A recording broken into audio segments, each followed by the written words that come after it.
бацхан залуусан. Ингээд энэ удаагийн хичээл маань өөр эхэлж байна.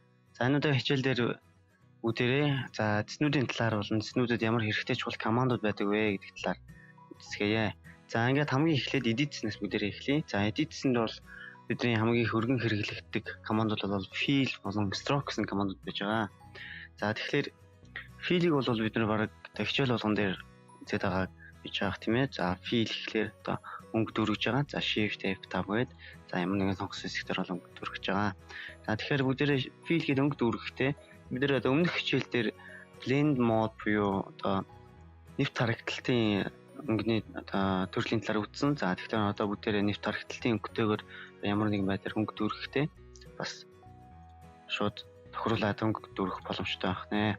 За тэгэхээр бүгдээрээ одоо stroke гэдэг талаар үзье. За stroke гэдэг нь юу юм бэ гэхээр за ямар нэгэн нөрөлжин байдлаар ч юм уу ийм дүрс гаргаад хүрээслийнхэн дараа бүгдээрээ stroke гэх юм бол тухайн дүрсээ тойроод хүрээ үүсдэг. За өмнөх хичээл дээр бид нэр blend options-аас хүрээ их үүсгэж байгаа. За тэгэхээр эндээс өнгөө сонгож өгөөд тэрэ хэдэн пикселийн зузаантай байх вэ? За жишээлбэл бүгдээр 5 пикселийн зузаантай.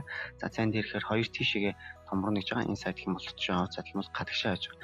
За тэгээд улаанг маань blend mode-ны яхаа арталтайгаа яаж уус харагдах вэ? Opposite нэтэв байх вэ гэдгийг төрүүлэх нь. За тэгэхээр бүгдээ нэг нормалаар ингээд 5 пикселээр өгöd үзье. За ингээд select гэхэлэр бидний одоо энд одоо 5 пикселтэй ийм улаан хүрээ гарч ирж байна. За одоо ингээд Ctrl T гэсэн командыг дарснаар бид нэр томруулж ширүүлэх гэсэн transform control-ыг төвчүүлж байгаа. За ингээд бүгд энийхээ хэмжээг бас өөрчлөх боломжтой. Shift-тэй дараад ингээд пропорцийг хадгалж за Alt-аа дараад төвдөө бас байлгаж байгааг санаарай.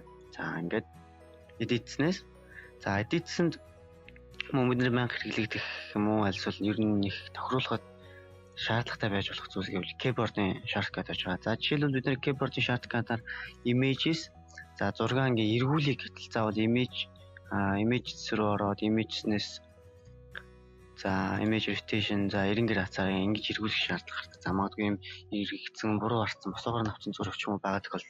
За тэгэхээр энийг заавал ингэхгүй бид нэр keyboard-ноос за control за нэмэх нь за бидний keyboard-ны баруун доод болонд байж байгаа ийм хашилт байж байгаа. За тэгэхээр энэ хашилтыг дарах юм бол зүүн чи яригдаг. Энэ хашилтыг дарах юм бол баруун чи яригдаг байдлаар бүгдээрээ одоо тохируулж үзье. За гэх юм бол edit keyboard shortcut за image рүү орно тийм ээ. Мэдээж image рүү ороод за доош явуулна. За mode дотор гэхээр бидний энэ маань mode биш, adjustment биш. За тэгэхээр доошоо явах. Тэгэхээр бид нар mode-ыг орхиод за adjustment-ыг бас орхиод доошоо явахаар за одоо image rotation за 90 градусаар. За clockwise гэхлээр бидний одоо цагийн зүүнний дагуу гэх юм. За ингээд бид нар энэ дээр цэг боёо баруун дархан таарлах байна. За ингээд accept окей гэж дарснаар за бидний гарны команд тохирж өгнө. За ингээд ширгүүлнэ. За ингээд keyboard-ноос дээр гарны команд тохируулж үзлээ. За тэгэхээр ингээд хүсэн өөрийнхөө гарны командыг бас keyboard-оос тохируулаарай. За мөн preference руу ороод за unit and ruler гэж ороод бид нар бас энэ шугамныхаа тохиолнуудыг харж ирж байгаа. За тэгэхээр энэ шугам энд харагдахгүй байгаа бол view за show за ruler гэж нэрж чинь control R гэдэг. За тэгэхээр энэ ruler-ыг ингэж гаргаж ирнэ. За дараагаар нь image цэс. За image цэс нь болох юм бол зурагтай ажилтдаг гэж байгаа. За зургийн өнгийг янзлах, зургийн өнгийг одоо сэргээх, тохируулах, жоохон харлуулах, гэрэлтэй болгох, гэрэлгүй болгох гэх мэтчлийн байдлаар тиймэрхүү зургийн өнгөтэй холбоотой одоо хэсгийг бол image-снаас хийдэг. За тэгэхээр юуны өмнө image-ийн мод дотор бол бидний одоо зургийн өнгөний тохиргоож байна. За тэгэхээр энэ одоо ажлын талбар дээр нээсэн энэ зураг маань болох юм бол одоо RGB 8 бит өнгөтэйг ингээ харагдж байгаа бол одоо ингээд модоос бас RGB ингээ харагдж байгаа юм. За тэгэхээр бид энийг smoke руу юм ингээ хуургаж болно. За тэгэхээр smoke руу хуурахын тулд smoke руу хуургаж шөө гэсэн тийм хараалга гарч ирнэ. За тэгэхээр бид энийг хуурахгүй.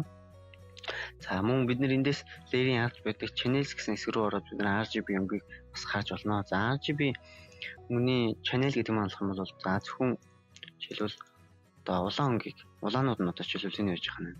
Одоо ягаад хар цагаан харагдаж байгаа юм бэ гэхлээр улаан өнг маань ингээ улаач харагдахгүй зүгээр тийм дан нэг цул хар өнгөний байдлаар цуулаанууд нь харагдана. За тэгэхээр эндээс ногоон өнгүүд за ногоон өнгүүд маань ингэж харагдаж байгаа юм. За мөн за цэнхэр өнгүүд.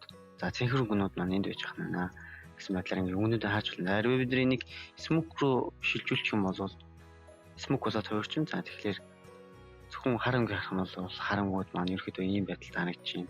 За зөвхөн шарангууд маань бол ийм байдалтай харагдчихээн. За ягаангууд маань ийм байдалтай байх нэ гэх нэг ийм шүү байдлаар бас харж болно. За тэгээд бүгдээрээ ингэж ургаж болох нэ. За grayscale гэдэг бол нэг өнгийн хар гэж байгаа. Зөвхөн нэг өнгийн хар. За ямар ч RGB юм уу, ямар ч orange одоо улаан ногоон гэх мэт ямар нэг тийм өнгө орохгүй. Зөвхөн нэг өнгийн хар гэж байгаа.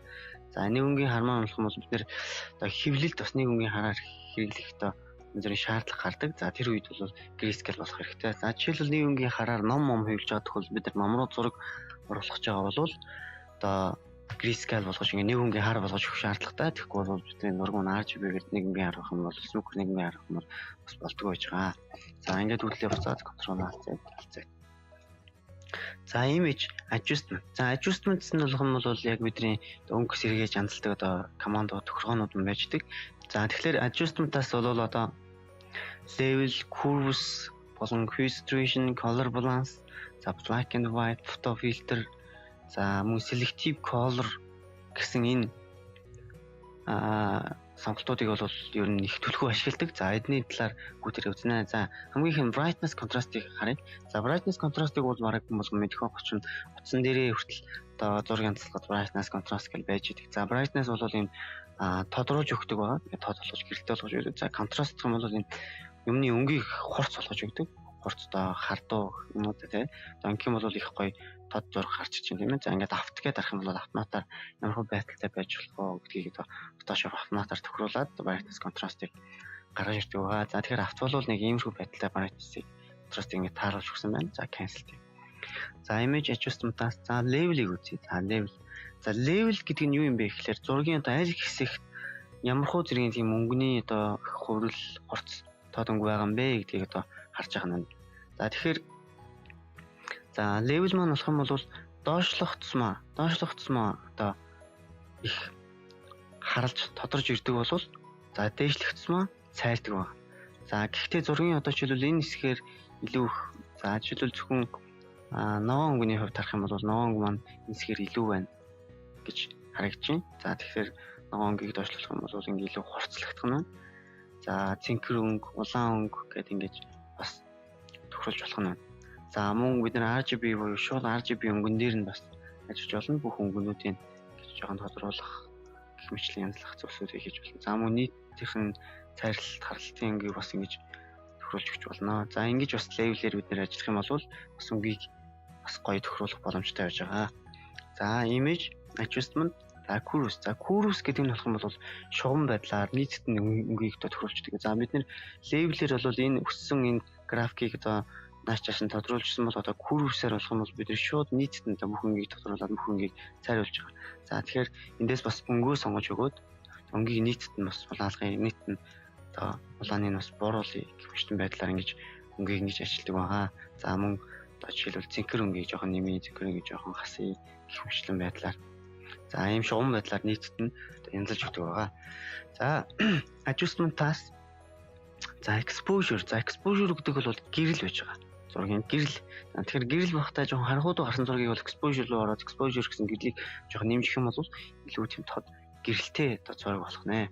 За тэгэхээр энэ зургийг оруулж ирээ бүгдээрээ. За image adjustment exposure. За ингээд тэр гэрлийг нээсээр эндээс их хурц гэрэлтэй зураг болж харагдаж байна. За мөн энэ зургийг оруулж ирээ. За энэ зургийн дээр image adjustment exposure гэх юм бол бидний гэрэлтэй болох нь. За ингээд багасгах юм бол их харанхуйд зураг гарч ирэх нь. За тэгэхээр хэрвээ бид нэр сая үтсэн зүйлсүүдээр энэ одоо зургийг шөнийн зураг болгоё гэвэл бид нэр adjustment, за curves гээд за blue буюу цэнхэр өнгийг жоохон нэмжих нь. За яг тэгвэл шөнө бол их цэнхэрдүү харагддаг. За окей. За ингээд adjustment exposure гэдэг гэрлийг оруулчих нь. За ингэснээр бидний зураг бол ер нь тийм жоохон шөнийн байдалтай харагдах нь. За ингээд gamma correction гэнэгээр өдрөөс. За энэ хурц өмнөдийг бас ингээд тоцсгож болно. За энэ л. За image adjustment. За blue. За ингээд бид ихэд нэлийн тийм шүн марктай ингэж харагдуулж одоо зургийг өөрчилж чадлаа. За ингээд үйлдэлээ буцаагаад за бид ингээд layer-ийг үдчих хат бидний энэ дээр adjustment гэсэн хэсэг байсан. За энэ маань одоо юу юм бэ гэхээр бидний энэ image adjustment гэж энэ гэрэл сүүтрийг юм уу өнгийг тохируулаад байгаа энэ тохиргоо маань layer-ийн дор байж хана. За эндээс дараад бид нэ шууд exposure юм уу curves level гэх ингээд гаргаж ирэх боломжтой. За тэгэхээр ингэж гарч ирсэн зүйл маань бол шууд layer болж гарч ирдэг. За нэг үндсэндээ яаж нэхэр энэ тухайн level гэсэн level-ийн доор байгаа бүх layer-уудад тухайн level маань идэвхжиж орж ирнэ гэсэн үг. За жишээлбэл бүгдээр энэ дээр нэг layer оруулж ирж харъя. За энэ тэр за энийг бүгдээр энэ level гэсэн layer-ийн доор оруулаад за level-ийг өөрчилж үзье. За нэг level дээр хоёр дараад жишээл ингээд тодруулахад за бидний тамга маань бас цог хурцлагдаж харагдаж байгаа. За дээш харах юм бол цайж байна. За доош харах юм бол өөрчлөгдөж. За мөн бид эндээс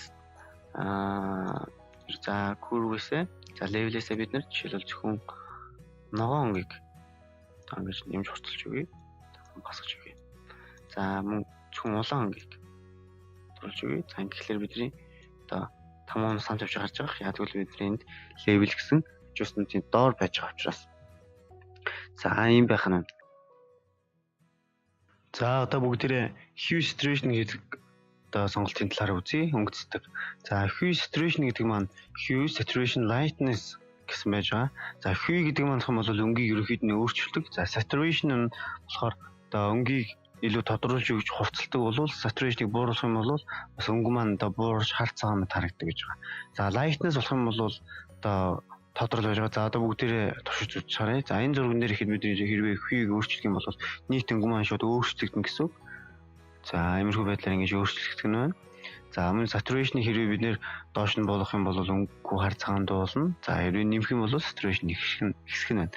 За lightness бол гэрлийн хурц альсвал юм хар байдлыг илэрхийлж байгаа. За тэгэхээр бидний sponge tool гэж үтсэн байж байгаа. За sponge tool маань болох юм бол straight буюу одоо тодруулах буюу саяны saturation-ыг нэмж өгөх. За тэгээд destraight буюу saturation-ыг одоо буулгаж өгөх гэсэн энэ үйлдэл хийж байгаа. Бидний хэрэглүүрийг өмнөдсөн. За тэгэхээр бидний энд байж байгаа энэ color маань болох юм бол одоо H гэдэг маань hue, S гэдэг нь saturation, за B гэдэг маань болох юм бол lightness байдаг бахнэ. За ингээд бүгдээрээ энэ дээрээс одоо ингээд бир аваад жишээлбэл бир имийг шагаад тохиолдолд за ямар нэгэн дэс өнгө сонгоод өгчих юм бол тухайн өнгөгийн saturation-ыг хэсэх юм бол илүү тод хурцуулах бол saturation маск юм бол цайж заан болох нь. За энийг доошлуулах юм бол илүү хар болох бол дээшлүүлэх юм бол илүү гэрэлтэй цайвар болж ирэх нь. За иймэрхүү байдлаар ингэж ажилладаг бахнэ. За мөн энэ hue saturation-ыг бас бүгдээрээ өөр нэг жишээн дээр авч үзье. За жишээлбэл бид нэр за хүний өсний өнгийг өөрчлөхийг өмнөх хичээлдэр үзсэн байж байгаа. За тэгэхээр өсний өнгийг өөрчлөхдөө за layer үүсгэж байгаа давхарлаад одоо ямар өсний өнгөтэй болгож өгч байгаа тэр өнгөөр нь одоо бодож өгнө. За ингээд бодож өгснийхаа дараагаар нь тэр эний blend mode-ийн soft light болгож өгснөөр бидний өсний өнгө одоо ингээд нэвт харагдаж өөр харагдаж байгаа. За тэгэхээр хэрвээ одоо бид нэр энэ сонгосон layer дээрээ ботсон layer дээрээ hue saturation-ыг төвчүүлээд hue-ийг нь одоо өөрчлөх юм бол за өнгө маань өөрчлөгдөж өөр харагдах нь. За ингээд энэ одоо эмэгтэйд одоо энэ ямар усны өнгө илүү зохих нь вэ? Ямар нь илүү бас гоё харагдах нь гэдгийг ингэж өөрчилж хараад за тухайн өөрөө бас ингэ хадгалаад юмыг өөрчлөх боломжтой. За ингээд дараагийн одоо эффект маань болох юм бол image adjustment. За одоо бүгдээ color balance гэдэг юм. За color balance бол ер нь бол ийм студийн зураг мураг авсан үед бол бас их ашигладаг. За учир нь за бүгдээ энэ зурган дээр чааж үзье. За adjustment color balance. Image adjustment color balance. За энэгээр бид нэр хүний одоо бас арсны өнгөтэй ажиллаж байгаа тохиолдолд энийг ашиглах юм бол бас их гоё цэвэрхэн байдлаар өнгөийг жоохон янзлах боломжтой байдаг. За жишээлбэл за хүн жоохон лафтер гарсан бол жоохон цайруулах гэмшлэн байдлаар за мөн жоохон ногоон туяа оруулах, жоохон улаалгах, жоохон шарлуулах гэмшин байдлаар энэ хүү байдлаар color balance-ээр ажиллах юм бол бас нэлийн тийм дажгүй өнгөний гой зохицолтгоо ингэж гарч ирэх боломжтой байж байгаа. Ямар нэгэн байдлаар тийм огцсон муухай өөрчлөлт байхгүйгээр гарч ирэх боломжтой. За image adjustment black and white. За black and white гэдэг бол хар цагаан болгоно. За хар цагаан болгохдоо бид нэр image за modus grayscale гэдэг нэг өнгөний хар цагаан болгож ирсэнтэй ер нь бол төстэй. Гэхдээ энэ маань зөвхөн одоо өнгө маань RGB дээр байгаа бол RGB дээр нь smoke дээр бол smoke дээр нь л зүгээр харцгаан болгож харагдуулах команд байж байгаа. Тэгэхээр бид нэр энүүгээр харцгаан болгоод юм янз бүрийн нэг өнгөтэй ном ч юм уу янз бүрийн нэг өнгөөр юм хэлж байгаа зүйл байгаа тохиолдолд ингэж хийж болохгүй. Тэгэх юм бол энэ channel дээр минь угаасаа RGB бол RGB-гээрээ л харцгаан болж харагдана. За энэний гол үндсэн тохиолдол нь юу юм бэ гэхээр бид нэр жишээлбэл за нэмэгтийн одоо царай, шаргавтар, хүсний боровтор байгаа тохиолдолд за энэ цэнхэртэр байгаа тохиолдолд бол бид нэр эндээс black and white-аас бас улааныг яаж тохируулах вэ? Хэр одоо юм цайварт үхээр харддаг байх вэ? За шарыг хэр ямар дуу байх вэ? За ингээд цэнхэрийг одоо ямар дуу байх вэ гэдэг маркаар ингэж тэр ингэж тохируулж өгч болно. Ингээд тохируулах юм бол бас бид нэр харцгааны илүү гоё тийм өнгө үзэмжтэй тийм харцгаан гаргаж авах боломжтой болно. За дараагаар нь image adjustment. За photo filter. За photo filter гэдэг нь бол за бид нэр линзээр бид нэр ингээ фото зургаар фото камераар ингээ зураг авч явах үед за линзэндээ ингээ нэг юм фильтр гэсэн тийм юм хийдэг. За энийг одоо мэдхгүй хүмүүс бол нэг үндсэндээ бид нэр фото зураг авахдаа камерныхаа урталт тийм ногоон цэнхэр ягаан өнгөтэй ингээ калк барьж байгаа тах юм бол нийт тийм зураг маань тиймэрхүү ногоон дуу ягаан доо харагддаг. За тэгэхээр тэр эффектийг бол image adjustment photo filter гэдэг энэ эффектээр өгдөг байна. За тэгэхээр warmer гэдэг маань бол жоохон дулаан дуу ингэж зургийг харагдуулж өгөө гэж. За тэгэхээр эндээс бид нэр cooling буюу жоохон хүүтэн дөө ингээ харагдуулах юм бол бидний зураг маань жоохон хүүтэн дөө харагдах нь. За тэгэхээр энэ зурган дээр тэрийг чиявч үзье. За photo filter-ыг жоохон warmer болох юм бол жоохон дулаан харагдах болов. Cooling болох юм бол жоохон хүүтэн уур амьсгалтай хүүтэн юм шиг харагдах нь байна. За тэгэхээр энийг яагаад хүүтэн дулаан гэдэг юм гэхээр зүгээр яг энд улаан шаргал өнгөнүүд ер нь бол их халууны үед харагддаг. За цэнхэр хөх өнгөнүүд бол ер нь хүүтний үед харагддаг учраас warm cooling гэж нэрлэдэг байгаа. За гэтэл бид энийг улаан за orange yellow гэдэг өөрсдийн хүссэн өнгөөр сонгоод өгөх боломжтой юм. Color дээр дарж чагаад тус сонгоод өнгөнд оруулаад өгөх боломжтой. За жишээлбэл бүгдээрээ за энэ зургийг оруулж ирж үзье. За энэ зурган дээр бид нэр image за фото фильтрээр бид нэр бас тэр фильтрийн өнгө өгч болно. За жишээлбэл цэнхэр өнгө өгөөд за гэх юм бол бидний зураг илүү тийм гоё цэнхэртөө үл хүүтэн чимжиг болж ирж байна. За тэгвэл бид нэр дулаан өнгөх юм бол илүү халуун тийм орчинд байгаа мэт харагдчих өнгө маань гарч ирж байна. За ингэж фото фильтр дээр бас ажиллана. За фото фильтрийг мөн бид нэр бас шууд layer үүсгээд мөн өнгөөр дүүргээд за тэгээд бас фото фильтр мэт харагдуулах бас боломжтой. За энийг нормалаар бид нэр за өнгөийг жишээлбэл цэнхэр өнгөөгөөд дөрвөж үтээ. За ингээд бүгд энийг скрин болгож аваад бас жоохон масах байдлаар иймэрхүү байдлаар бас бид нэр фото фильтрийг өгөх боломжтой байж байгаа. За дараагаар нь бид нэр image adjustment. За эндээс за selective color гэдэг зүйлийг үзнэ. За selective color гэдэг бол за ямар нэгэн өнгийг сонгож авч за тодорхойлж бүдгэрүүлж ажилтдаг байгаа. За жишээлбэл энэ ард байгаа ногоон өнгийг бүтээрээ тодруулах юм уу өөрчлөе гэж юм бол за green гэсэн ногоон өнгийг сонгож өгнө. За ногоон өнгийг одоо цэнхрийн буюу цяны хувьтай одоо уусгаж өгье, бүдгэрүүлж өгье гэж болно. За мөн энийг тодруулж өгье, багасгаж өгье гэж болно. За хэрэг бидний одоо зурганы маань ямар нэгэн байдлаар улаан дуу гарсан бол бид нар бас улаан өнгийг сонгож өгч байгаа улаанаа бас жоохсон багасгах байдлаар бас ингэж цайруулж зургийг анилж өгч болно. За мөн улааныг нэмэх байдлаар бас их улаан болгож болно. Ингэж ямар нэгэн өнгийг сонгож авч байгаад бид нар бас ингэж анилдаг байгаа. Өнгөн дээр янз бүрийн өнгөний шилт оруулах, өнгөний жоохон өөрчлөх хэмжлэн байдлаар ашигладаг байгаа. За дараагаар нь image adjustment. За HDR toning гэдэг юм үү? HDR toning гэдэг бол за HDR гэдэг high dynamic range гэсэн үг. Энэ бол өндөр одоо dynamic range буюу одоо гэрэлсүүдийн тохиргоо гэсэн үг.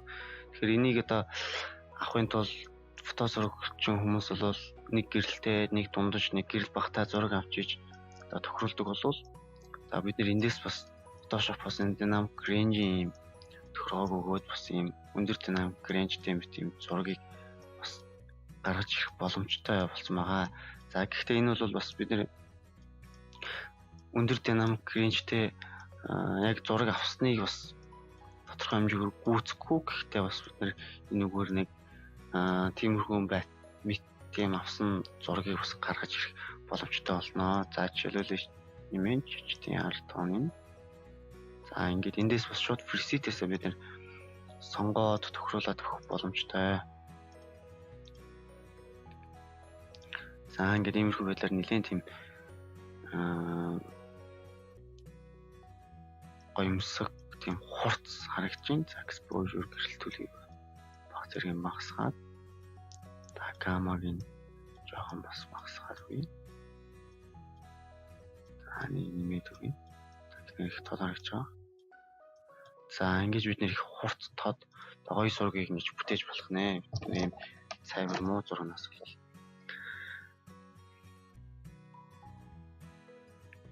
За дараагаар нь бүгдээрээ image adjustments-ийг одоо бид нэг ерөөд нь үзлээ. За ингээд бусад өнгө одоо тохируулах холбоотой зүйлсүүдийг бас та бүхэн өөрсдөө туршаад үзээрэй. Бус нь бол тэр нь ерөөдөө тэр болгон баян ашигладаг байдаг учраас бид ингээд энэ удаагийн курс дээр бол үзэхгүй байж байгаа. За дараагаар нь энд автотон, автоконтраст, автоколор гэж юм байж. За энэ нь юу юм бэ гэхээр бид нар автоматар ямар нэгэн байдлаар өнгийг тохируулж, тодруулж өгөө гэдэг тийм тохируулж байгаа. За тэгэхээр бид нар автотон гэх юм бол одоо өнгөний тооны буюу гэрлүүдийн хэмжээг баг зэрэг юм байдлаар нэмж автоматар тохируулж өгнө. За мөн image автоконтраст гэх юм бол бас тодорлыг автоматар тохируулж өгнө. За автоколор гэх юм бол бас өнгийг бас баг зэрэг юм байдлаар сэргээж тохируулж өгнө. За дараагаар нь биднэрт image size болон canvas size гэсэн хоёр команд байна. За энэ хоёрын ялгаа нь юу юм бэ гэхээр image size бол за ерөөдөө хоёулаа одоо зургийн хэмжээг өөрчилдөг одоо команд байж байгаа. За гэхдээ image size нь бол зургийн хэмжээг өөрчлөхдөө шууд сонгосон байдлаар өөрчилдөг бол за canvas size нь шууд тэлж нэмэгдэх байдлаар өөрчлөгдөж янзлагддаг болж байна. Тэгэхээр image size-ийг дарж үзье бүгд. Image size дээр бол бидний зураг маань за 2560 пиксел, за 1920 пиксел, за resolution 300 гэсэн байдалтай харагдаж байна. За тэгвэл бүгдээрээ энэ зургийн хэмжээг одоо за миллиметрээр харж үзье. За ийм миллиметр, за сантиметраар ийм сантиметр байна. За тэгэхээр энэний хэмжээг нь бүгдээрээ за өөрчлөе. За зургаа жоохон түлхэж аваад за image size за эндээс бүгдээрээ за сантиметр. За энийг бүгдээрээ өргөнийг нь бүгдээрээ нэг за 25 болгож үзье. За 25. За тэгэхээр энд анзаарж байгаа бол энд одоо зураг маань за өргөн өндөр хоёр нь гинжээр холбогдсон байж. За энэ хоёр холбогдсон тохиолдол бол дагаад шууд нэмэгдээд явчихж байгаа. За ингээд окей гэж харах.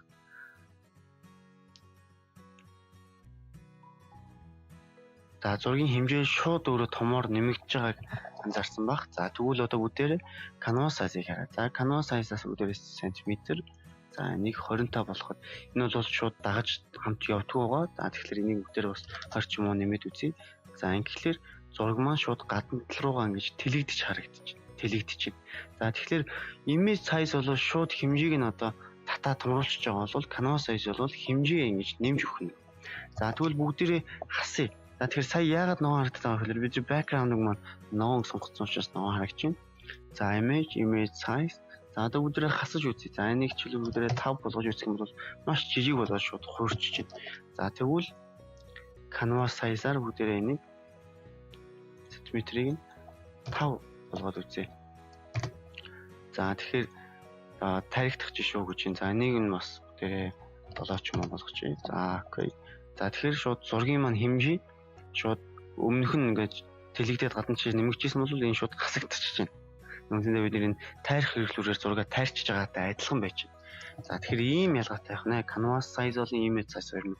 За хоёулаа энэ зургийн одоо хэмжээ одоо ямар хэмжээтэй байгаа юм бэ гэдгийг одоо харж болдог. За гэхдээ хоёулаа одоо зургийн хэмжээг өөрчлөлтөө бол өөр байх нэ. За canvas size дээр бид нар тэнд анчаар буюу одоо зүг чигийн тохиргоо хийж байна. За зүг чигийн тохиргоо маань бид нар жишээлбэл зургийн хэмжээг одоо нэмж байгаа тохиолдолд. За энийг дээр 30, энийг одоо 20 болгож байгаа тохиолдолд. За төвөөсөө тал тийшээ шууд дэш тоош ингээд нэмэгдэх нь байна. Хэмжээ маань нэмэгдэх нь байна. За тэгвэл бид нар энийг за Alt Ctrl C байж байгаа. Alt Ctrl C гэдэг арах юм бол дээдлийн булангаас нь. За энийг сантиметраас за энийг 30, энийг 25 болгоод үзье. Тэгэх юм бол доотлын буланлуугаа ингэж нэмэгдэж гарч ирэх нь. За ингэж бид нэр зургийн хэмжээг хааш нь нэш нь нэмэгдэх вэ гэдгийг тохируулж болох нь байна гэсэн үг. За дараагаар нь image гэсэн дотроос бид image rotation гэдэг юм бид edit-ээс одоо зургийг эргүүлэхэд одоо харсан. За бид нар зургийг шууд 180 градусаар эргүүлнэ. За буцаага 180 градусаар эргүүлье. За мөн 90 градусаар эргүүлье. За хоризонтал байдлаар битгийгээр нь шууд нөгөө чинь харуулъя. За мөн вертикал байдлаар бас эргүүлж харуулъя гэсэн юм тохиолдолд байж байгаа. За тэгэхээр энийг бүгдээрээ бас ашиглаж хэрэгтэй бол ашиглаж болно. Магадгүй бол урган маань баримталтаараа бурууч ийшээ харах шаардлагатай бол ийшээ харуулах тохиолдолд бид нэр ашиглаж болох нь байна гэсэн. За image trim. За image trim гэдэг зүйл нь юу юм бэ гэхээр одоо автоматар бидний зургийг одоо тайрж тасалж өгдөг.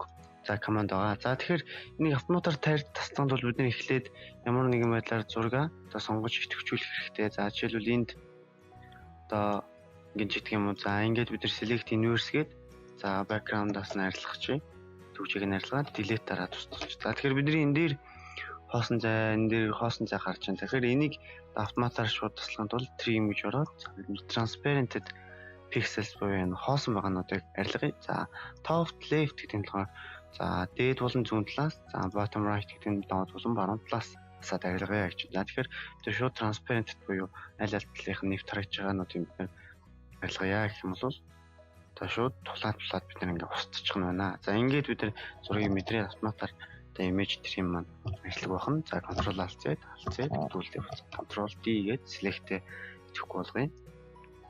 За дараагаар нь duplicate. За duplicate гэдэг нь юу юм бэ гэхээр duplicate бол бидний зургийг бол шууд хувилж өгдөг. За тэгэхээр copy гэж хувилъя. За тэгэхээр бид шинэ ажлын салбар дээр нэг duplicate шүүлэгдээд одоо бидний энэ дээр бас шинээр ажиллах боломжтой болж ирж байна. За ингээд image-снээс бидний одоо үзэх зүйл маань ингээд болж байна. За layers. За layers бол бидний одоо layering panel-тай ажиллаж байгаа хавцад бол одоо бидний хийж байгаа үйлдэлүүд байжсэн. За одоо raster болгох, vector болгох, за smart object болгох гэх мэтлэн байдлаар. За тэгэхээр энэ дэсэн дээр юуг тайлбарлаж өгөх вэ гэхээр одоо жишээ болгоод хэлбэл нэг зүйлийг авч үзье. За жишээлбэл гаднаас шууд зураг ичирж оруулж ирэхээр бид нэр smart object гэж орчиж байгаа гэсэн. За тэгвэл энэний ялгааг нь харъя бүгдээрээ. За ийш нь алтад арчиж хэрэг тавиад хувлаад тавьчих. За энийг бүгдээрээ raster layer буюу layers-ны raster smart object. За smart object-ийг raster болгоё гэж байна. Ингэснээр raster layer болж байна. За бүгдээрээ raster layer-ийг маш жижигэн болгоод enter даръя. За мөн smart object layer-ийг control T маш жижигэн болгоод enter дарлаа. За буцаагаад бүгдээрээ smart object-оо томруулъя. За control T-гээ томруулж байна. За буцаагаад за жижигрүүлсэн layer-ийг томруулъя. За тэгэхээр одоо ялгааг нь харж байгаа бах тийм ээ. Smart object болсон layer маань буцаад томрохтой бол өөрхөн pixel нэгтрэлээ хадгалж байгаа бол за raster layer болж жижигэрсэн бол за pixel-ийн хэмжээг бол алдчихж байна. За яагаад вэ гэвэл бидний энэ жижигсгэж байгаа одоо pixel руу оруулж байгаа маань ийм жижигхэн pixel-үүд рүү одоо хуураад орчиж байгаа учраас энэ жижигхэн pixel-үүдийг буцаагаад томруулахаар бол маш бага pixel-ийн нэгтрэлтэй ийм сарнсан муу зураг болж харагдаж байгаамаа. За тэгэхээр энийг альва зүйлийг хийж байх явцдаа одоо байнга одоо smart object болгочих юм бол биднээс хэрэгтэй. За гэхдээ smart object бол бид нэг цагааныг сонгоод устгах гэхлээр smart object маань устдаггүй болохгүй байна гэдэг. Тийм учраас бид энийг smart object-оо raster layer болгоод за тэгээд ингэж устгаж өгснийхөө дараа буцаагаад бид нэг mouse-аар convert to smart object буюу layers-ны smart object convert to smart object гэж өөрөх боломжтой байна. Ингээд бид нэр одоо layers-наас бас үйлдэлүүдийг хийдгийг бид нэр энэ layer-ийн panel дээрээс mouse хоёр дараад одоо хийдэг байна. За тэгэхээр бидэнд за types. За types юу байдаг вүлээ? За types-д бол бидний бичвэртэй холбоотой зүйл байдаг гэж бид нэр өмнөх хичээлүүд дээр үзчихсэн. За жишээлбэл бидний бичвэрийн панелыг нээх, за параграфын панелыг нээх гэх мэтлэн байж байна. За тэгэхээр бичвэрийн панел бол энд байж байна бид нарт. За type, panel, character, paragraph. За character, paragraph хоёр байж байна. За character-ыг нээх юм бол нэгтгэн, paragraph нээх юм бол энэ панел маань нэгтгэх. За тэгэхээр эдгээр панелтай яаж хэрхэн ажиллах талаар бүгдээрээ үзье. За жишээлбэл нэг текст үүсгье. Нэг текст үүсгээд бүгдээрээ за энэ за жишээлбэл Лиза гэдэг бүгдээрээ бичиж үзье. За ингээд за тэгэхээр бидний бичсэн текст маань. За character-ийн панел дээр болох юм бол character панел дээр жишээлбэл бидний үсгний том жижигэн хэмжээ байж гин, үсгний фонтны төрөл байж гин. За мөн энэ дээрээс бид шууд өөрсдөө дээр ажиллах боломжтой мөн байхгүй зүйлсүүд нь гэх юм бол бид нэр энд мөр хоорондын зай, үсэг хоорондын зай, за мөн үсгний энэ өргөн, за энэ өргөний хэмжээг нэмчих юм бол ийм өргөн болж харагдана.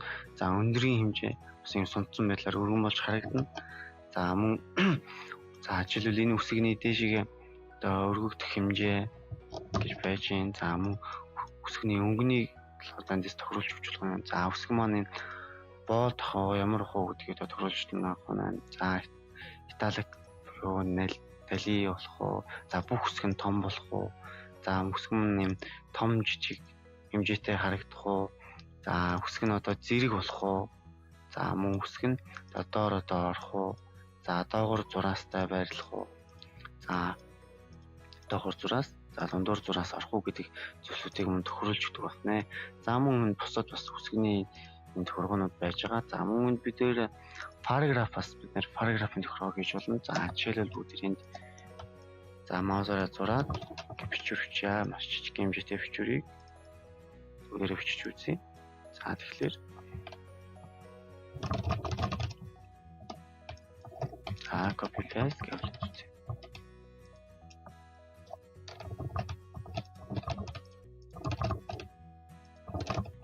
За ингээд бидний бичвэрээ бичсэний дараа бичвэр маань урталтын мөрөндөө читсэн, хойдлын мөрөндөө читсэн гэсэн байдлаар тохируулахыг одоо параграфаас илүү дэлгэрэнгүй одоо урталтаа хойдолтой чицэх ч гэсэн мөрнүүд нь нур шагаа тасарч орон дундалтаа байна, хойдолтой байна. Бүх мөрөндөө зэрэгцүүлж одоо тэгшин байдалтай ингэж харагданаа гэх мэтчтэн байдлаар одоо параграфаас тохируулж өгдөг. За мөн бүгдээрээ эхний одоо мөрөөр одоо хойш нь шахаж өгье гэдгийг одоо ингэж бас тохируулж болдог байна. Хойноос нь шахах эхний нэг мөрийг нь одоо шахаж гэх юм уу иймэрхүү байдлаар одоо тэр параграфыг бас тохируулж өгч болно.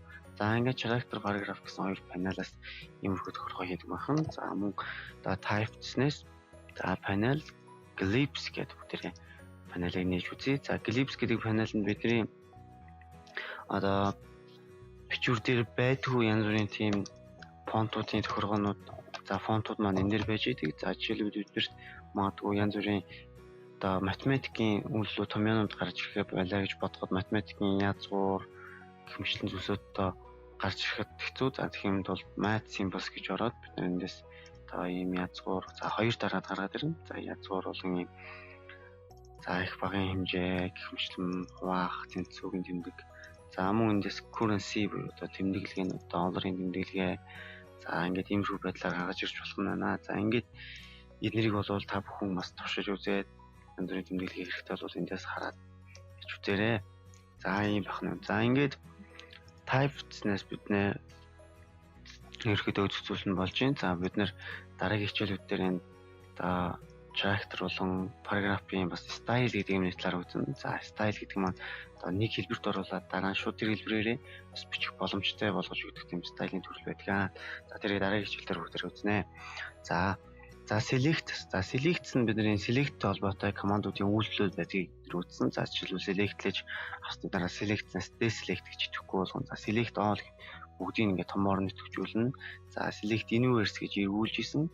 За select all layer гэх бүх layer-ыг одоо сонгож авдаг команд байж байна. За гих мэтлэн байдлаар бид нэр select-ийг бол ерөнхийд нь бол одоо мэдэх болсон. За жишээлбэл бид нар select-наас юуг одоо сурч болох вэ гэхлээр raster layer гэж энэ одоо layer-ийг бид raster болгоё. За тэгж жагаад бид нар энэ цагаан хэсгүүдийг бид нар автоматар сонгож авахын тулд бид нар select-ний за color range буюу өнгөөр сонгох гэдгийг сонгож аваад бид нар энэ цагаан хэсгийг сонгож болох нь. За ингээд цагаан хэсгийг сонгох гэхлээр бид нар энэ дээр зөвхөн цагаан хэсгүүд маань ингэж тодорч харагдаж байгааг анзаарч байгаа. За ингээд окей дарахаар бидний энэ тухайн сонгосон layer дээр бүх цагаануудыг сонгох юм. Ингээд цагаанууд нь сонгосны дараа бүгдээрээ delete дараад за энэ бүх цагааны устгаад ингээд нэвт харагдaltaй байдлаар ингэж тамга ингэж үзэж болох нэ. За тамга маань хэрвээ жинхэнэ тамга бол бас цаатал юм нь харагдахгүй байж байгаа. За тийм болоход бол за нэвт харагдалтын төрлийг бид нэр multiply гэж өөрчилснөөр за тамга маань одоо ерөөдөө нэлээд жинхэнэ тамга шиг одоо ингэж харагдаж ирэх нь байна. За opacity-г нэмж болно. За select-ийн нэг ийм зүйлийг бид нар бас үзэж болох нь. За фильтрц. За фильтрц нь юу байдаг вэ? За фильтрцэнд бол бидэрт шинээр Photoshop дээр нэмэгдэж орж ирсэн янз бүрийн плагинууд маань фильтрцэнд орж ирдэг. За мөн бид нэр нэмэлт тэр Photoshop-ын эффектүүдийн талаар бас фильтрцнээс үзэж болно. За тэгэхээр жишээлбэл бид нэр фильтрцний фильтр галерейр орох юм бол бид нэр ерөнхий фильтрүүдийн талаар тэр галерейг одоо нээж харах нь. За жишээлбэл бүтээрээ харъя. За артистик гэх юм бол бид нэр одоо энэ зураг ийм зурсан зуршиг юм артистик хэлбэр рүү ингэж шилжүүлж одоо өөрчилж хувиргаж болох нь. За мөн brush stroke биерний ийм зургийн төрөл гэх мэтэн байдлаар байж юм. За мөн indisort class гэх шил бит болгож юм. За ингээд иймэрхүү байдлаар бид нар бас өөрсдийнхөө зургийг ийм зурсан зураг шиг мэт бас болгож болно. Зурсан зураг шиг болгоход бол бид нараа маш амархан эндээс ингээд төрлийг сонгож өгөөд за тэр төрлийг одоо бас илүү гоё болох үүднээс бид нар бас өөрсдөө тохируулаад янзлж болно. За жишээлбэл энд за баланс нь хэр байх вэ? За stroke-ийн хэмжээ нь хэр байх вэ гэх мэт байдлаар эндээс ингээд тохируулж өгөөд өөрсдийнхөө тохиолгоо хийж болно. За мөн sketch тэгэхээр ийм хар зургийн төрөл байж юм. За water paper усан зургийн төрөл. За stylize гэдэг ийм төрөлд оруулж болж байна. За texture-ээс бид нар за ингэж гих мэтлэн байдлаар ийм одоо загварт бид нэр өөрсдийнхөө зургийг бас оруулж болох нэ. За дараагаар нь фильтрцний liquify гэж ороод за liquify-гээр бид нэр одоо зургаа бас нааш чааш нь хөдөлгөж одоо тохируулдаг байж байгаа. За жишээлбэл энэ дээр харъя. Одоо энэ эмэгтэйгийн хүснэ хэрвээ нааш чаашаа болсон сүрдийсэн болсон байвал бид тэрс liquify-гээр энийг доош нь жоохон дарж ингэж хандлах боломжтой байж байгаа. За мөн зарим хүмүүс бас liquify-г ашиглаад тийм шог зураг хийх гэмшлэн байдлаар янз бүрийн байдлаар ашигладаг. За ерөөхдөө бол liquify маань ингэж дотгошин ингэж одоо янз бүрийн байдлаар ингэж хөдөлгөж хандлж өгдөг тийм хэрэглүүр бахнэ. За тэгэхээр энэ liquify-г ашиглаад бас өөрийн хүссэн зүйлээ хийж болно. За liquify маань за биернийхээ хэмжээг эндээс бүгдээрээ томруулах, жижигрүүлэх болгоод янзлж өгч өөрчилж болно. За мөн эндээс бас өөр бас сар заалгадаг юм хэрэглүүрүүдийг авч туршиж үзээрэй. Ингээд ийм ачааш нь төгөөлөгдөг, дотгошн оруулдаг хэмжлэн ийм хэрэглүүрүүд байж байгаа. За тэгэхээр liquify бол за маш юм сонирхолтой бас нэг тийм эффект бахнэ. За ингээд окей дарсахаар бидний зураг маань одоо ийм болж хуурах нь байна гэсэн. За дараагаар нь бид нэр фильтрцний blur гэдгийг үзье. За blur маань болох юм бол бид нэр одоо зургийг одоо царниулж фокус комент харагдуулахын тулд ерөнхийдөө blur-ыг бас ашигладаг байна. За гэхдээ lens blur гэдэг бол бидний одоо царниулж байгаа за яг линзний blur алдсан мэт бас болгож өгдөг. За мөн энгийн бас blur байж болно. Энгийн blur гэх юм бол шууд бид нэр бага хэмжээгээр blur маань орчдөг байж байгаа. За фильтр, blur. За blur-ээс жишээлбэл бид нэр Gaussian буюу энгийн blur-ыг авч ингэж хэрэглэх юм бол blur маань ингэж их blurтэй болох нь. За мөн бид нэр blur-ээс за surface blur буюу одоо өнгийн хэсгийн blur. За тэгэхээр surface blur ах юм бол бидний харагч анггүй хэсэг маань маш юм blurцсан болж харагдах нь байна. За тэгэхээр иймэрхүү байдлаар бас ингэж blurдэж бид нэр одоо ямиг ингэж гоё болгож болно. За тэгэхээр blur галерейгаас бол ер нь бол маш нарийн тийм тохиргоотой blur-уудыг хийх боломжтой. За жишээлбэл field blur гэж үзье. За field blur гэдэг маань ийм ташуу чиглэлтийн blur гэдэг. За жишээлбэл энд blur маа одоо ингэж багасгахад за энд байгаа blur шинээр нэмж өгөө. За энд хэсгийг хичээтэй. За ингээд иймэрхүү байдлаар blur-ээ за айлны газар нь багаар бас ингэж өгөх боломжтой. За энд blur ихтэй байхад за энд бас blur ихтэй гэх жишээтэй. Иймэрхүү байдлаар бас ингэж blur өгөх боломжтой байж байна. За бүгдээрээ арай өөр төрлийн зураг оруулж ирж харъя. За энэ зураг оруулж ирж хагаад filter, blur gallery, за Irish, За tilt shift гэдгийг харъя бүгдээрээ. За tilt shift гэдэг бол бид нар ийм ташуу зураастайгаар блур өсгөж өгдөг. За тэгэхээр ямар хуу байдлаар өсгөх вэ гэдгийг бид энэс тохиолж өгөх боломжтой юм уу? Бас баг зэргийн эргүүлээд за блурийнхаа хэмжээг өсгөж өгч болно. За блурийнхаа хэмжээ бол энэ ууслалтын хэмжээг нь бас эндээс тохиолж өгөх боломжтой. За ингээд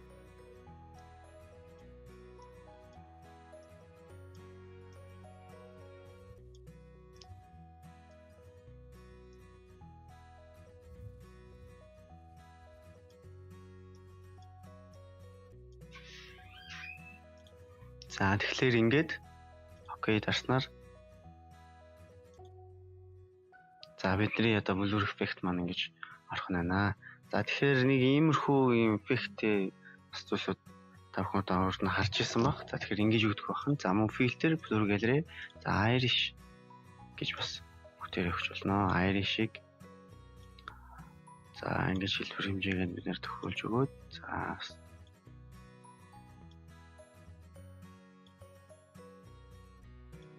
ингэж эргүүлээд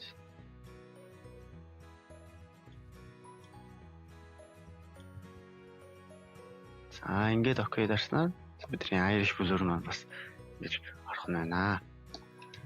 За дараагаар нь filter blur gallery за fat blur за тэгэхээр энийг бүгдээрээ өөр шин дээр авч үзье.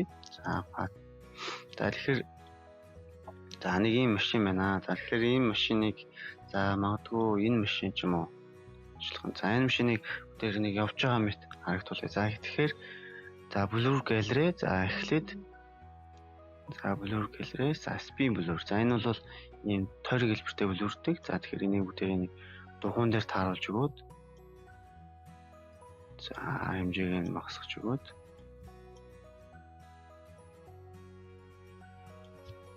за зэргийн татж жагаад нарийн хэмжээтэйгээр тааруулж өгье.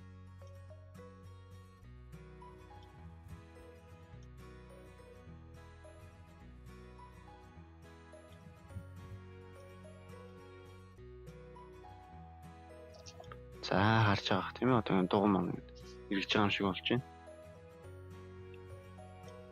За ингээд за окей за ингээд иймэрхүү байдлаар одоо бүх дугуйг нь одоо эргэж байгаа юм шиг ингэж блурдж өгөөд за дараагаар нь бүгдээрээ blur за blur gallery path blur гэж ингэж шилжиж байгаа явж байгаа бит ийм blur-ыг бас бид нэр ашиглаж болно эндээс энэ зүг рүү. За ингэж хийхдээ бүгдээрээ бас гаднах орчныг нь яаж засах вэ гэдгийг бас маш сайн бодож хийх хэрэгтэй. За Ctrl G гэж лээрээ хувлаад за filter blur gallery за path blur за ингээд окей гэж дарая. За окей гэж тэрснийхэн дараа бидний хувьсан layer маань одоо ингэж блүрлэгч байгаа. За тэгээд энэ блүрээ тэрээ бас гаднах хэсгийг одоо балруулдаж өгч бас баг зэргийн цаатлын одоо зүйлсүүд нэг тийм блүрдэгдэхгүй учраас болох бах. За гихмичлэн байдлаар бас ингэж зохиомжилж хийж болох нэ. За мөн энэ blur gallery-гаас гадна биднэрт бас distort гэх ингээ янз бүрийн твэрл буюу хэлбэр хэмжээнд зургийг ингэж оруулж өгөх ийм эффект харагдаж байна. Одоо окей дарах юм бол зураг маань ийм болох нь байна. За filter distort дотроос wave гэдэг ийм давлгаатай болж харагдах нь байна. За filter distort zigzag гэхлээр нэг ийм болж харагдах нь байна.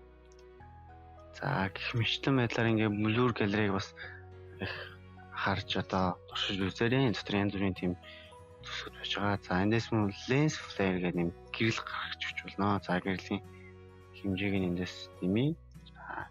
Гэх мэтлэн байдлаар ингэж юм нарны гэрэл туссан болгож өгч байна. За энэс бусд нь бол ер нь дандаа нэг тийм янз бүрийн юм хэлбэр хэмжээнд оруулах, өнгийн жоохон өөрчлөх, харьцаалгах гэх мэтлэн байдлаар фильтр гэлэрд байж байгаа.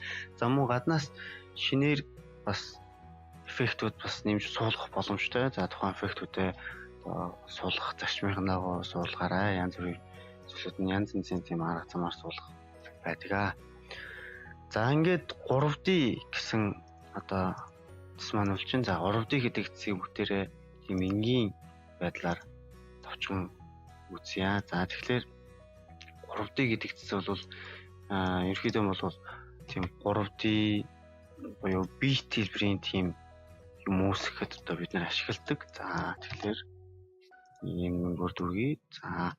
За Лиза гэсэн үгийг бүгдээр 3D чиглэл болгож үзэхийн тулд за бүх хэсгийн том болгоод жоод за тэгэхээр 3D за new 3D layer from file чинь тийм үү.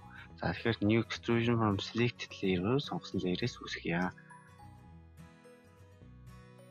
За тэгэхээр 3D одоо space workspace буюу ажлын хэрэглэрүүдийг шилжүүлж гаргах уу гэдэг чинь за тэгье гэдэг.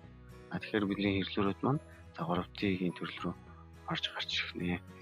За ингээд сонгосноор бидний одоо энд хэмжээсүүд маань харагдаж байна. За ингээд 3D-гээ бид нэр дээш нь доош нь ингэ хөдөлгөж болох нь. За мөн эндээс гэрлийг бас ингэ тохируулж өгч болно. За гэрэл маань хаанаас яаж туссан байж болох вэ? За мөн бид эндээс бас камера бид ингэ эргүүлж харж болно. За дээрээс доороос харуулах уу. За мөн бид нэр бичвэрээ сонгоод бичвэрээ бас за эргүүлэх боломжтой байж байгаа. За жишээлбэл ингэж эргүүлээд за shift-ээр дарж эргүүлэх юм бол бид нэр графикаар эргүүлэх боломжтой. За ингэж эргүүлээд за бидний энэ дээр харагдаж байгаа ингэж харагдаж байна. За энд хоосон газар тарж өгч байгаад за тэгээд эндээс бид нэр за эргүүлэх татах за тилт татах гэмшсэн байдлаар сонгож өгч болно. За ингээд татах байна. За ингээд энийг хөдлөхч болж байна. За ингээд орбитаар ингэж бас эргүүлж болж байна. За бүгд орбитыг дээрээс харъя. За тэгэхээр энийг бүгдээр эндээс 9 мм-ийн линзний тохиргоо, линз за хоол хоёрын тохиргоо гэмшлэн хийж болно. За эндээс гэрлээ сонгож аваад бүгдээр эндээс гэрлийг таживчин тусгасан байдлаар ч юм уу хөө байдлаар харж болох юм байна. За ингээд осон дарчаад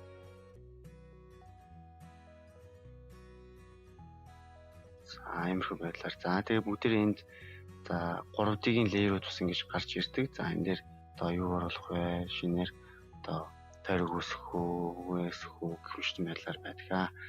За ингэ боломжтой бүгдээрээ 3D-ийг рендер гэдэг дарна. За рендерлэхээр энэ 3D маань ямархуу байдлаар харагдах вэ гэдг нь одоо харагдах болно. За ингээд рендерлэгдээд дуслаа. За тэгэхээр за энэ доотлын цэснээс бид нэр за шинээр одоо кон үүсгэх, куб, цилиндр, за пирамид үүсгэх гэх мэтлэн байдлаар одоо шинээр ингээ үүсгэж болно. За ингээ хэмжээг нөгөө токей дарснаа одоо шинээр үүсдэг байж байгаа. За мөн эндээс хоёр дахь хэсгээс нь бол бид ингээ гэрэл үүсгэх. За мөн эндээс болох юм бол бүгдээ рендерлж бас үргэлжлүүлж рендерлэе гэсэн байдлаар болох нь байна. За тэгээд бидний үүсгэсэн куб маань энд байж байна. За кубээ бүгдээ авчиръя.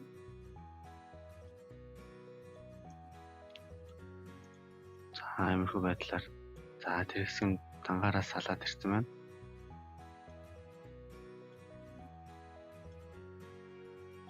За хөвчлэн байдлаар за тэгэхээр бид нэр энэ дээрээс одоо удирдлагын хэсгийг бас эндээс сонгох боломжтой. За ингээд одоо хажуучинд алилгаж эргүүлэх юм уу, орбитоор эргүүлэх. За орбитоор эргүүлсэн дараа за ингэж наачаас нь хөдөлгөх. За гэх мэтлэн байдлаар тохируулах боломжтой. За тэгээд дараагаар нь эндээс бүгдээрээ тухайн ямар нэгэн битээ сонгож аваа. За битэндээ бас бит маань ямар дуу юм буруу төвийнх юм бэ гэдгийг бас сонгож өгч болно. Бит маань уршигаа гавт гарсан тийм буруу төв яах уу гэдэг. За иймэрхүү байдалтай ерөнхийдөө 3D байж байна. Ингээ 3D-ийн талаар бас дараагийн курсчлүүдээр бас илүү дэлгэрэнгүй талаар үзэх болно. За ингээд энэ удаагийн одоо хичээл маань ингээ өгөр дуусч байна. За дараагийн хичээл хүртэл түр баяртай.